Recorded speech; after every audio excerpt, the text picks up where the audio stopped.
1 year on, and across Africa, the latest wave of COVID-19 appeared to be petering out. And there was another bright spot. The race for a vaccine against COVID-19 had been won.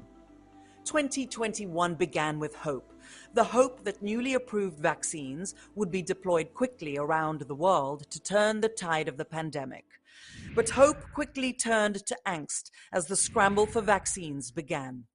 With wealthy countries stockpiling more doses than they needed and jeopardizing the global vaccine sharing facility, COVAX, Africa was being asked to wait. Our people are dying. We have grandmothers that are dying. You can watch the Euro finals without a mask on.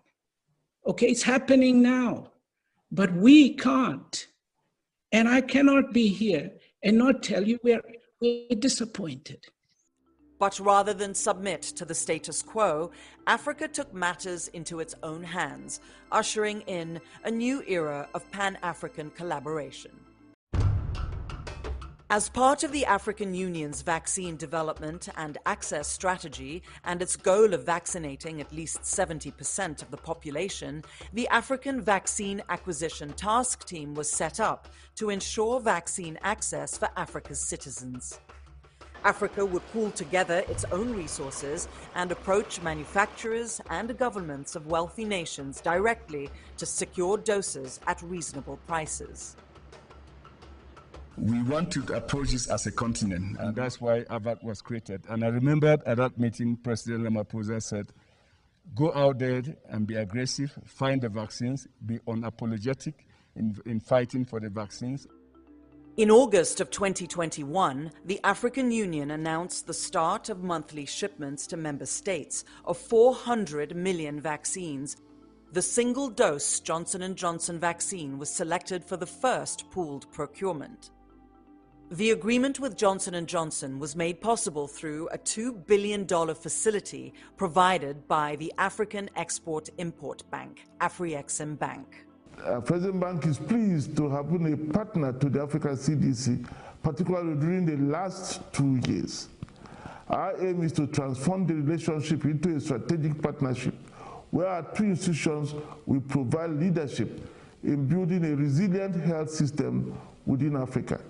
It was also significant that these vaccine doses were being produced at the Aspen Pharmacare facility in South Africa as part of efforts by African countries to rally the world to support the waiver of certain intellectual property rights to allow more countries, especially the low and middle income earners, to produce COVID-19 vaccines.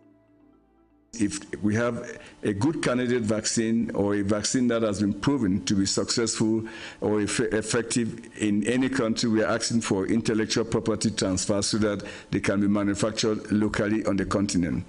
Africa's vaccination strategy and economic rebuilding efforts received another shot in the arm.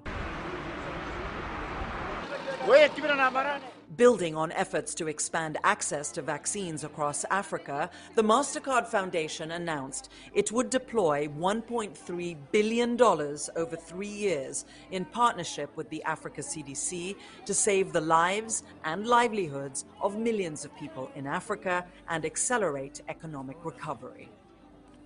This partnership has 4 key priorities: to acquire vaccines for at least 50 million people, to support the delivery and rollout of vaccinations to millions more across Africa, to prepare the workforce for vaccine manufacturing in Africa, to strengthen the Africa CDC and enable it to undertake this historic initiative in partnership with countries.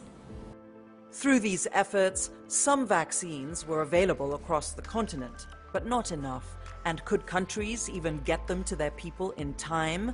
Was the continent now a step closer to achieving its vaccination goals? In the 4th and final installment of this series, we explore the current state of play, the ongoing race to vaccinate 70% of Africa's population.